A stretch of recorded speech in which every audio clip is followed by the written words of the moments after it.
அஸ்ஸலாமு அலைக்கும். பிரேக்ஃபாஸ்ட்டுக்கு எடுத்த விலாக் தான் இது. ரொம்ப நாள் ஆச்சு ராகி அடை சாப்பிட்டு.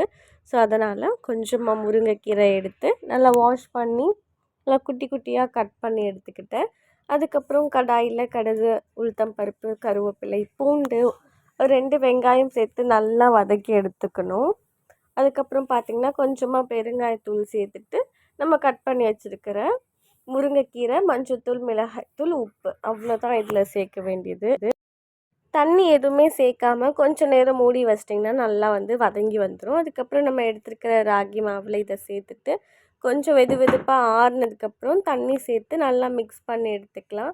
கையிலையே நம்ம எண்ணெய் தடவி அடை சுட்டு எடுத்துக்கலாம். பட் இந்த மாதிரி ஆயில் பேப்பர் இருந்துச்சு, பட்டர் பேப்பர் இருந்துச்சுன்னா அதில் கொஞ்சம் ஈஸியாக வந்துடும். 2 பக்கமும் நல்லா எண்ணெய் சேர்த்துட்டு ஃப்ரை பண்ணிங்கன்னா நல்லா சாஃப்டாக இருக்கும். இது கூட தேங்காய் சட்னி வச்சு தான் சாப்பிட்டோம்.